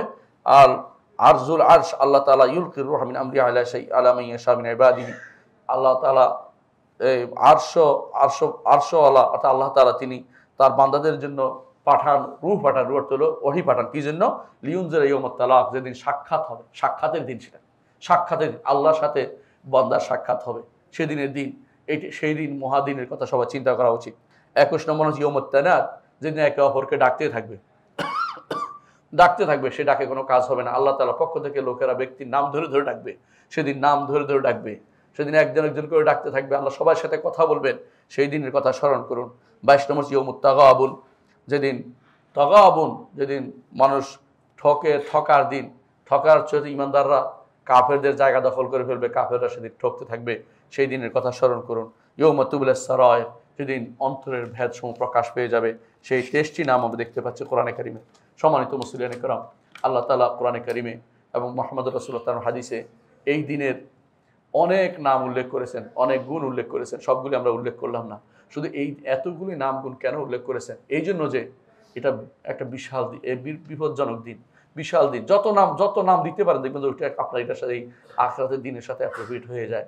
এই জন্য সেই দিনকে ভয় করে দুনিয়ার জীবনকে আমরা আল্লাহ এবং তার রাসূলের নির্দেশনা মোতাবেক পরিচালনা করি, তাওহীদকে সমুন্নত রাখি, শিরক থেকে দূরে থাকি, বিদআত থেকে দূরে থাকি, সুন্নাহকে উপর রাখি। আল্লাহর কাছে এই আহ্বান রাখছি, আল্লাহ যেন আমাদেরকে তৌফিক দেন, এই সময় ভালো কাজে সবসময় থাকি, আমরা যেন আখিরাতকে ভয় করে দুনিয়ার জীবনকে সুন্দর করতে পারি। আকুলু কাওলি হাযা ওয়া আস্তাগফিরুল্লাহ লি ওয়া লাকুম ওয়া লিসাইরিল মুসলিমিন ফাস্তাগফিরু ইন্নাহু হুয়াল গাফুরুর রাহিম। ইন্নাল হামদালিল্লাহ নাহমাদুহু ওয়া নাস্তাঈনুহু ওয়া নাস্তাগফিরুহু ওয়া নাউযু বিল্লাহি মিন শুরুরি আনফুসিনা ওয়া মিন সাইয়্যাতি আমালিনা মান ইয়াহদিহিল্লাহু ফালা মুদিল্লা লাহু ওয়া মান ইউদ্লিল ফালা হাদিয়া লাহু ওয়া আশহাদু আল লা ইলাহা ইল্লাল্লাহ ওয়াহদাহু লা শারীকা লাহু ওয়া আশহাদু আন্না মুহাম্মাদান আবদুহু ওয়া রাসূলুহু। সম্মানিত মুসলিয়ানে কেরাম, আজকের দিনে যে ঘটনাটি ঘটে গেল, এবারে কিছু আলোকপাত করতে চাই। এবং এমন একটা সময় ঘটেছে যেটা আমরা হয়তো অনেকে বের হচ্ছি নিজের কাজে, এইরকম গাফলাতের সময় কিন্তু কিয়ামত অনুষ্ঠিত হবে। এমন মানুষ খুব অহমফি গাফলাত, আল্লাহ বলছেন গাফলার মধ্যে আছে, এরকম গাফলাত থাকবে। এরকম একটা ঘটনায় পৃথিবী কিন্তু এক সময় ধ্বংস হয়ে যাবে, পৃথিবী ধ্বংস হয়ে যাবে। মানুষ এই গাফলাতের মধ্যে তাকিয়ে থাকবে, যেন তার কিছু করার নেই অবস্থা তৈরি হবে। আপনি একটু চিন্তা করুন, যারা হয়তো নিচে আসে, ছোট বাড়িতে আসে, দৌড়াচ্ছে, মাঠের দিকে দৌড়াচ্ছে, কিন্তু মাঠ যদি ধসে যেত কি হতো? কিছু করার নেই। আর বাড়ি যদি ভেঙে যায়, গার উপর পড়ে, কিছু করার নেই। যারা বেশি তালা ভবনে আছে তারা কোথায় দৌড়াবে? সিঁড়ি দিয়ে নামতে গেলে ডুবে গেল, শেষ, একসাথে সব মরে গেল। মানে এমন একটা অবস্থা, ভীতিপ্রদ অবস্থা। আপনি কি চিন্তা করছেন যে এটা কত একটা সামান্য নমুনা আল্লাহ তাআলা দেখিয়েছেন? এর মাধ্যমে আল্লাহ তাআলা আমাদেরকে যে আখিরাতমুখী করার, আল্লাহ তাআলা আমাদেরকে একটা সুযোগ করে দিয়েছেন যে আমরা যেন আখিরাতমুখী হতে পারি। যুগে যুগে কিন্তু এরকম যারা আল্লাহর দ্বীন বিরোধী ছিল, শরিয়া বিরোধী, তাদের উপর আল্লাহ তাআলা এরকম জিলজালার কথা বলেছেন। কোরআনে কারীমে আল্লাহ তাআলা বলছেন কুল হুয়াল কাদিরু আলা আন ইয়াবআসা আলাইকুম আযাবাম মিন ফাওকিকুম আও মিন তাহতি আরজুলিকুম আও ইয়ালবিসাকুম শিয়াআন ওয়া ইউযিকা বা'দাকুম বা'সা বা'দ উনজুর কাইফা নুসাররিফুল আয়াতি লাআল্লাহুম ইয়াফকাহুন। সূরা আনআমের 65 নম্বর আয়াত। ইমাম বাগাবী বলেন যে এর অর্থ হচ্ছে ভূমিকম্প তিনি দিতে পারেন যাতে মানুষ নিচের দিকে ধসে যায়, ভূমিকম্পের মাধ্যমে এলাকার পর এলাকা ধসে যেতে পারে। রাসূলুল্লাহ সাল্লাল্লাহু আলাইহি ওয়াসাল্লাম দোয়া করেছেন, আল্লাহুম্মা আউযু বিওয়াজহিকা, আল্লাহ আপনার চেহারার ওসিলায় আমি আশ্রয় চাচ্ছি, আপনি আমাদেরকে ভূমিধস করে দিবেন না। এই ভূমিধস এগুলি শুরু হয় ভূমিকম্পের মাধ্যমে, ভূমিকম্প হইয়া ধস হইতে থাকে। এই জন্য এই যখনই এরকম আসবে আপনার আমার ভয় করা উচিত, কারণ এরকম ভূমিধস আগেও হয়েছে, কওমে সালের জন্য হয়েছে, কওমে শুআয়বের জন্য হয়েছে। পূর্ব দিক থেকে রাসূলুল্লাহ আমাদেরকে বলেছেন এদিকে ভূমিধস হবে, আমাদের নবী আমাদেরকে জানিয়েছেন।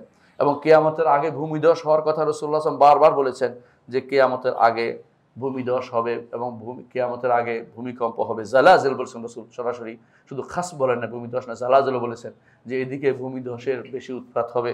সেরকম ভূমিধস আজকে আমাদের চোখের সামনে এসেছে। মুহাম্মদ রাসূলুল্লাহ সাল্লাল্লাহু আলাইহি ওয়াসাল্লাম বলেছেন, আমার উম্মত হচ্ছে উম্মাতুম মারহুমা, রহম প্রাপ্ত উম্মত, যাদেরকে আল্লাহ তাআলা দয়া করেন। তারপর তিনি বলেছেন লাইসা আলাইহা আযাবুন ফিল আখিরাহ, তার মধ্যে দুনিয়ার বুকে যে সমস্ত আযাব হবে সেটা বলেছেন যে আল ফিতান, ফিতনা থাকবে, জালাজিল অর্থাৎ ভূমিকম্প থাকবে, ওয়াল কাতল এবং হত্যা থাকবে। আখরাজ আবু দাউদ আহমদ, অর্থাৎ আবু দাউদ আহমদ হাদিসটি বর্ণনা করেছেন, হাদিসটি সহিহ। এর অর্থ হলো উম্মতের মধ্যে দুনিয়ার আযাবের মধ্যে একটি হচ্ছে এই ভূমিকম্প। তবে আযাবে ওয়াত্তাকু ফিতনাতাল লা তুসিবান্নাল্লাযিনা যালামু মিনকুম খাসসা, এমন এক আযাব যে আযাবে শুধু ঈমানদাররাই মরবে না, শুধু কাফেররাই মরবে না, ঈমানদাররাও মারা যাবে। কারণ আল্লাহর আযাব যখন আসে, ইজা নাযালা আম্মা, যখন ব্যাপক হয়, তখন ব্যাপক হয়ে যায়, কোনো মানুষকে ছাড় দেয় না, সবাইকেই ধ্বংস করে। কারণ তাদের উচিত ছিল ভালো কাজে মানুষকে আহ্বান করা, এটা না করে প্রত্যেকে তার নিজেকে নিয়ে যথেষ্ট মনে করেছে। এখন প্রত্যেকে এমন হয়ে গেছি আমরা যে আমি আমার নিজেকে যথেষ্ট মনে করছি, পরিবারকে বাঁচানোর চিন্তা করছি না, আমার পরিবার সালাত আদায় করে না, আমার সন্তান দিন মানে না, আমার কিছু করার নেই। যেন রাতের বেলা কালকে এক রাস্তা দিয়ে যাচ্ছিলাম, দেখতে পেলাম যে রাস্তার মধ্যে অনেক মানুষ, অনেক মেয়েরা বসে আছে, আড্ডা দিচ্ছে। আমি জিজ্ঞাসা করলাম যে এদের কি বাপ মা নেই? বলল ওদের বাপ মা কোথায় কে জানে, অর্থাৎ বাপ মা নাই। যেন যেই মেয়েরা রাতের বেলা আড্ডা দিতে পারে সেই মেয়েদের বাপ মা কোথায় গেল? এরকম অবস্থা যখন তৈরি হবে তখন আপনার জন্য অপেক্ষা করুন, ভূমিধস হবে না তো কি হবে। কারণ রাসূলুল্লাহ সাল্লাল্লাহু আলাইহি ওয়াসাল্লাম তো এটাই আমাদেরকে বলেছেন যে অবশ্যই আমার উম্মতের উপরে এগুলি আসবে, সেগুলি অবশ্যই এসে গেছে। কিয়ামতের আগে রাসূলুল্লাহ সাল্লাল্লাহু আলাইহি ওয়াসাল্লাম আরেকটি হাদিসে বলেছেন লা তাকুমুস সাআ হাত্তা তাকসুরাজ জালাজিল, কিয়ামত অনুষ্ঠিত হবে না তখন পর্যন্ত ভূমিকম্প বেশি না হবে। ভূমিকম্প যত বেশি বাড়বে ততই আমাদের কিয়ামত নিকটবর্তী, সেটা আমাদেরকে মনে রাখতে হবে। অনুরূপভাবে আমরা দেখতে পাই সাহাবায়ে কেরামের মধ্যে অনেকেই ভূমিধসের বিষয়টাকে গুরুত্বের সাথে নিয়েছেন। ওমর রাদিয়াল্লাহু আনহু একবার যখন মদিনাতে ভূমিকম্প হলো তখন ওমর রাদিয়াল্লাহু আনহু বললেন লাইন আয়াদাত লা উসাকিনুকুম ফিহা আবাদান, যদি আরেকবার যদি ভূমিকম্প হয় তোমাদের সাথে আমি থাকবো না। সুবহানাল্লাহ, যেই সময় সব মানুষ ভালো সেই সময় ভূমিকম্পকে তিনি ভয় করেছেন যে আল্লাহর আযাব গজব নেমে আসবে, এই যে থাকবে না এখানে। সেখানে আমাদের সব মানুষ কি ভালো, সব মানুষ যে অবস্থায় আছে সেখানে ভূমিকম্প দিয়ে আল্লাহকে ধ্বংস করে দেন নাই। এটা আল্লাহ তাআলার হালিম, তিনি সহিষ্ণু, শুনি এই জন্য শুধুমাত্র সেটা বুঝতে পারি আমরা। আবু হুরায়রা রাদিয়াল্লাহু আনহু একবার তিনি বলেছেন ইউশিকু আল্লাহ তাহিদু বুয়ুতান তাকুন্নুকুম তাহলিকুকুমুর রাওয়াজিফ, হতে এমন একটা সময় আসবে তোমরা একটা ঘর পাবে না অবস্থানের জন্য, তোমাদেরকে ভূমিকম্প সব ধ্বংস করে দিবে। তো আবু হুরায়রা বর্ণিত বর্ণনাটি। অনুরূপভাবে ইমাম ইবনুল কাইয়িম রাহমাতুল্লাহ আলাইহি বলেন অপরাধের কারণে দুনিয়ার বুকে ভূমিকম্প অনুষ্ঠিত হয়, যত বেশি অপরাধ হবে তত বেশি ভূমিকম্প হবে। এই জন্য প্রত্যেকটি অন্তর যেন আল্লাহকে ভয় করে, প্রত্যেকটি অন্তর যেন আল্লাহকে ভয় করে। যখন ভূমিকম্প হবে তখন দুনিয়ার বরকত ধীরে ধীরে মিটে যেতে থাকবে। এই জন্য যখনই ভূমিকম্প হবে আমাদের উচিত কিছু কাজ করা, সেটা হচ্ছে আমাদের উচিত বেশি বেশি করে তওবা করা। যে কোনো সময় মরে যেতে পারে, তওবাটা যদি না হয় কী হবে? এই জন্য তওবা লেগে থাকা, তওবা অর্থ এই মুখে তওবা করলাম এটা বললে তওবা হয় না, বরং বলতে হবে তিনটা কাজ করলে তওবা হবে। এক নম্বর হচ্ছে যে অন্যায়ের মধ্যে আমরা আছি অন্যায়টা ছেড়ে দিতে হবে। দেখুন সুদ ছেড়ে দেন, ঘুষ ছেড়ে দেন। ঘুষ তো এখন প্রাতিষ্ঠানিক রূপ লাভ করেছে। আপনি অনেকগুলো রাস্তার মধ্যে দেখবেন যে গাড়ি আটকে অনেকে নিচ্ছে, কারা নিচ্ছে আপনি খুঁজেও পাবেন না। আবার আরেকটা এলাকা দেখবেন এলাকার পর এলাকা বসাই দিয়েছে, রাস্তার মধ্যে ভ্যান বসাই দিয়েছে। এরা কারা টাকাটা কে নেয়? এরা সব ঘুষ তো নয় তো কিনা সহৎ হারাম কাজ করছে। এরা বলছে আমি জনগণের উপকার করছি, এই উপকার তো শরীয়ত অনুমোদন করে নাই। মানুষদের ক্ষতি করে ঘুষ খেয়ে টাকা নিয়ে রাস্তার মধ্যে উঠাচ্ছেন। আপনি কি মনে করছেন যে আমরা সব বুঝি না? আল্লাহকে আপনাকে মনে করছেন যে আল্লাহকে আপনি বোকা বানাবেন?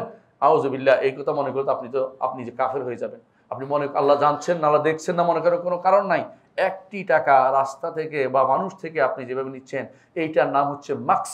এটাই হারাম, এটাই হারাম, এটাই হারাম। রাসূলুল্লাহ সাল্লাল্লাহু আলাইহি ওয়াসাল্লাম যখন এক নারীকে শাস্তি দিলেন তার জিনার কারণে, তখন তিনি বললেন, এই নারী যেই তওবা করেছে, এই তওবা যদি এমনভাবে কবুল হয়েছে, এই তওবা যদি কোনো মাক্সওয়ালা, অর্থাৎ যে ব্যক্তি মানুষের চাঁদা উঠায়, সেই ব্যক্তি যদি করতো, তারও আল্লাহ ক্ষমা করে দিতেন।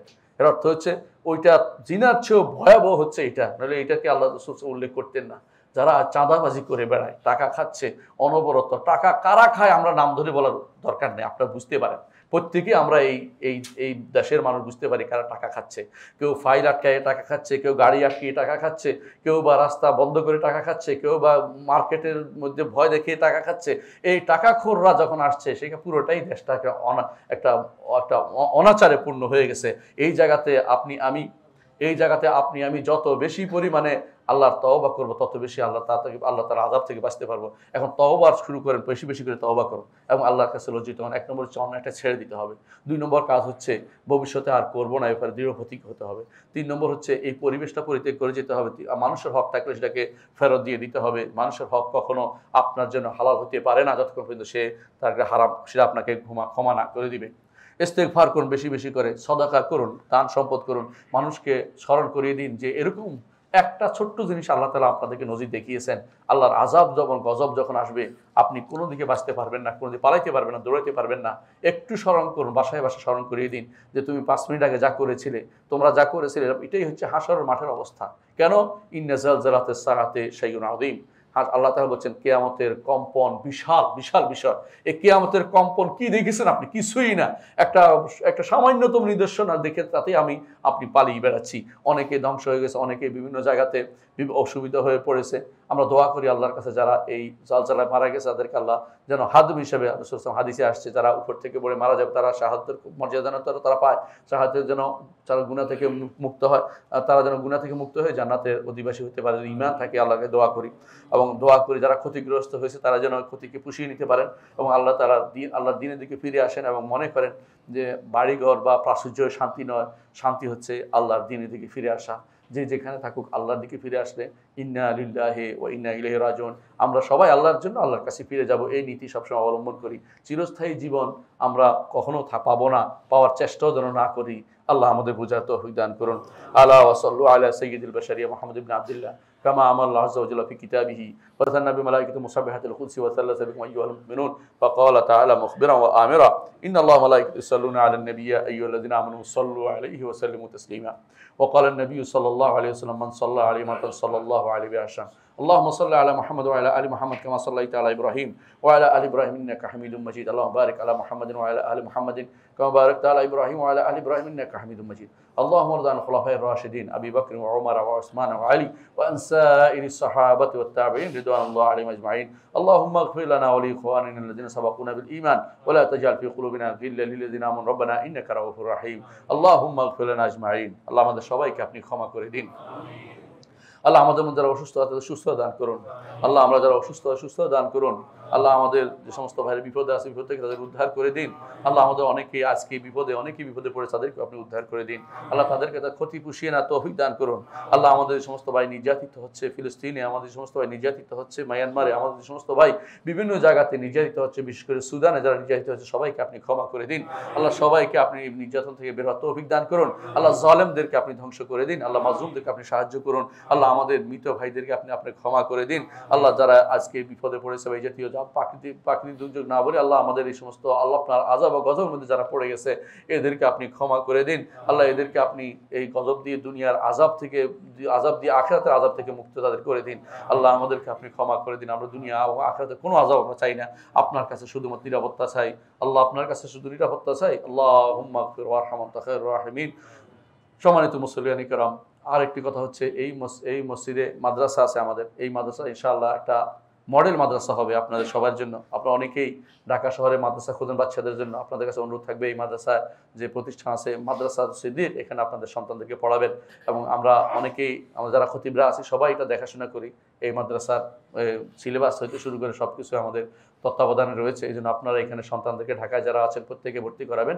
এখানে আপনারা অবশ্য এখানে নয়, আবাসিক নয়, অনাবাসিক হিসাবে বাসা থেকে নিয়ে এসে পড়াতে পারবেন। ভালো জিনিস শিখবে আপনার সন্তান, এবং আপনার সন্তান আখিরাতমুখী হবে, দিনদার হবে। এই জন্য এখানে পড়াবেন। আপনাদের প্রতি অনুরোধ রইল। اللهم اغفر وارحم وانت خير الراحمين. عباد الله رحمكم الله، ان الله يأمر بالعدل والاحسان وايتاء ذي القربى وينهى عن الفحشاء والمنكر والبغي يعظكم لعلكم تذكرون ولذكر الله اكبر. الله يعلم ما تصنعون.